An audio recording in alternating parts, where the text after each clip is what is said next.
Okay, so today I'm going to do something a little bit differently. I had a hand that my friend played at 510 at the casino last week that was really interesting, but it was so complicated and I had to do so much node locking in the solver that, and then me and him basically talked through the hand for like an hour that I was like, I'll just move on and do a different hand. So what I want to do is a hand from high stakes poker. If you guys don't know who these two guys are, so this is I'm not sure who this guy is. It'll show his name in a second, but let me just turn the volume off. Evora, he's been playing high stakes lately. I don't know who he is, but this is Linus Love, and this is Stefan. And if you guys don't know anything about these two guys, Linus, I mean, you should know who Linus Love is. He's considered the best hold'em cash game player in the world, and Stefan is up there.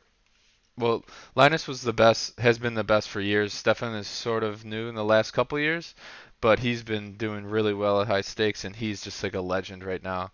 He's amazing guy, I think, from Russia. He's just been crushing the high stakes, and these hands that he gets in with Linus are just utterly insane. And it's kind of like I remember watching a video that Joey Ingram did after I quit poker for like 2 years, and I came back and I watched a hand between like Linus and OTB, and like even Joey Ingram was like, "Is this street poker or what is it?" So, anyways, we're just gonna get the replay here. So Stefan opens, he min raises the button. We're playing 150 100. He min raises the button, and Linus calls from this big blind. Nothing really to talk about. Oh, 1 second. Nothing really to talk about pre-flop, uh, other than the because like so players like this like Stefan he'll use sizings he'll do shit like min raise buttons like that like that might just be his like standard opening size. So you can't really like read into like if he's weak or strong. Like he's doing it with 100% of his range. Linus getting a good price on the button calls, so pretty standard. Linus might be a little bit wider than normally because of the price. So he checks, and Stefan bets three. So he's big betting. He's betting 3/4. So he's betting like 390 into 440, 450. Um, so something to talk about here is when are we betting small, like 1/3 range betting, and when are we betting big? And I think this is something that needs to be thought about before you sit down. Um, Stefan is basically saying, listen, I have all the nuts. I think you're going to be re-raising pre-flop, pocket sevens, pocket queens, and pocket jacks. There's no straight that can happen right now, and he's putting, um, well, first of all, he's putting Linus to the test in terms of uh, putting pressure on all his like 7x and jack s. Because remember, Linus has a ton of weak jacks, a lot of weak sevens, and a lot of weak queens. Um, the the reason people don't big bet a lot is because it's harder to understand your own strategy and understand like where your bluffs are coming from, what are the thresholds and whatnot. But it is something to be said that this board definitely favors the pre-flop raiser, which is Stefan. It favors him so heavily that Stefan thinks that big bet is better. Now, we have to understand what is Stefan betting with, what is the threshold, the low end threshold that Stefan could be betting with? Well, he should be betting all his good queens, all his good jacks, and he's probably betting third pair a lot. And so I think the way he might want to balance it is to not bet his third pair and to bet maybe his straight draws and backdoor flush draws. Like I could definitely see like ace eight of spades like betting here. Um, like eight being higher than the seven, like ace nine of spades, king eight of spades, of hearts, of clubs, those types of hands. So his range is somewhat wide, but it's not as wide as it would be if he was betting 1/3. And I do like this bet, of course, from Stefan. We'll see Linus's response, and he calls. Turn is the jack of clubs.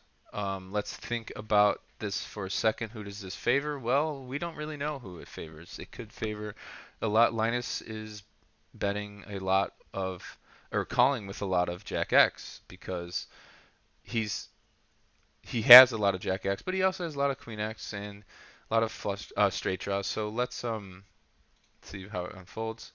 Linus donks for 1/4 pot. I fucking love these guys. Oh my god. Linus is basically saying, "Hey, Stefan, I have more second pairs than you. I have more jacks." And he elects to bet this small sizing because in what I think he's thinking, remember this is all speculation, he's trying to say, well, I have more jacks than you, and I'm not going to bet big because if I bet big, you're only calling with hands that are you're only calling with better jacks or like maybe some like backdoor like nuts like ace 10 and ace 10 of clubs is probably like the low end of his draws. So we'll see what happens. Stefan raises massively. And Linus calls. So what is this? What is Stefan saying? Stefan is basically saying, bullshit. I have a jack, so I'm raising. Or bullshit. You don't have a jack. I have a better queen. Or he's saying, I don't think you have anything, and you're betting too small with your range of your donk range includes too many uh, draws and combo draws. So I'm raising. River 4. Linus checks. Stefan jams. What to do in Linus's shoes? Well, what is? Let's just see a showdown. Before I talk about it, because he does call.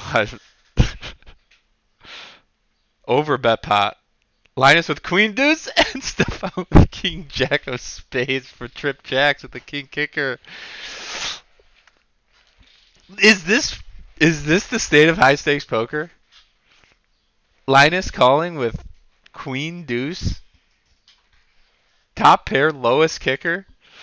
Okay, so let's talk about it. I love it. I just fucking love high stakes poker. These guys are absolute maniacs. Now, the first thing I need to say is this is 150 million% a losing call at low stakes by Linus. Okay, this line that Stefan took is never a bluff at low stakes. Okay, so what is going through Linus's head if this is never a bluff in like any stakes? Well, I'm gonna drink a water because I'm so fucking pumped about this.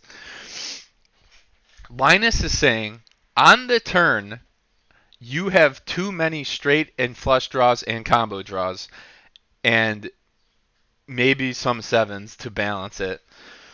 And I think my queen is good enough. So when a blank hits the river, he's saying there's that Stefan actually has enough bluffs for me to call with just top pair. That's what he's saying. Now, Stefan, remember, let's go back. Look at the price Stefan lays. Oh, that's not it.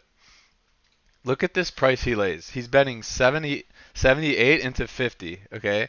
So he's overbetting the pot by about 2,000, almost 3,000, okay? So he's laying an extremely bad price.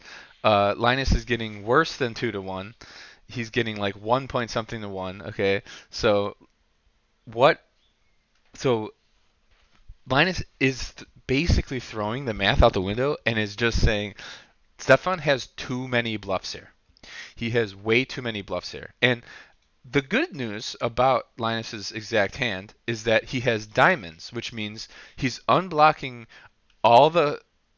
So on the flop, he would be unblocking all the suits, the backdoor suits. He's unblocking clubs on the turn, and he's unblocking all the straights. Like he like all the straight draws with like tens and nines and kings and like Jack 10. Sorry, King 10. Like all those types of hands, he's unblocking. So this is a very important thing to uh, take note of that when bluff catching, you need to unblock his bluffing range. So if he had, instead of the deuce of diamonds, it would actually be worse if he had the deuce of clubs. I know that just it's just one combo of clubs that's there, but that's enough. Linus is basically saying that's enough. This is enough for me to call down. Now, Stefan, I mean, I don't know if there's much to say about his play. It's pretty straightforward. I think a lot of people on the turn won't raise here. And if they do, I mean, he raises pot, I think, like 100% pot, not like PLO type of pot size bet, but like no, he overbets because the pot would be so the pot when Linus bets is 15, yeah. So the pot is 1530 and Stefan raises to 19. So um he's laying a bad price on the turn. So a lot I think this is another instructive thing is like this sizing I really like because it's polarizing on the turn. Like he's basically saying, and this is another reason why Linus calls is he's saying I either have a jack or I have jack shit. So um, that's why Linus calls. So if he took a different raise size, like let's say he bet like 66% pot or something, like half pot or something like that, Linus would probably not bluff catch as often because Stefan is saying I have nuts or nothing, and and trip jacks is basically the nuts. Um, uh, if he took a smaller size, I think he would be taking if he wants to check raise like ace queen and king queen, maybe 10 queen with like blockers and stuff like that. I think he might want to take a smaller size. Because if he takes a smaller size, Linus could just purely fold out queen deuce on the river, or like basically any queen on the river. Maybe like I would assume that like he's calling his queens when Stefan goes a smaller size, he's gonna be calling with queens that are like smaller, like with blockers. Like um, if Stefan went like two thirds, like turn and river, I think.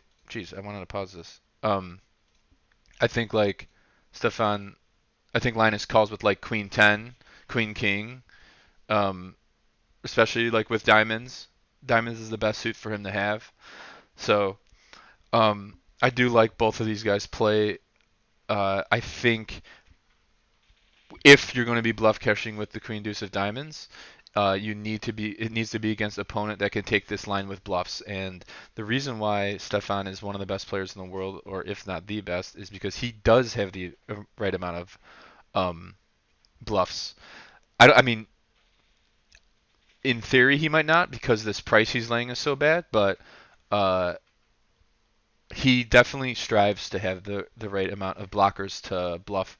I mean, sorry, bluff to value ratio, and Linus recognizes it, and with the unblockers, he makes a call, which this time Stefan had it.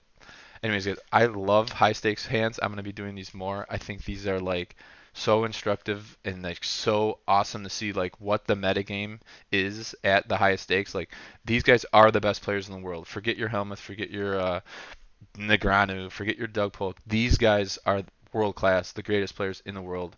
And like, look at this. Why would they be playing in a tournament for 10,000 when they could be playing a cash game and get in even way more money? So this is why you don't see these guys on TV. They're playing just massive stakes. Anyways, I hope you guys liked the video. Any comments or questions, let me know in the comments below. Thank you guys. Yeah.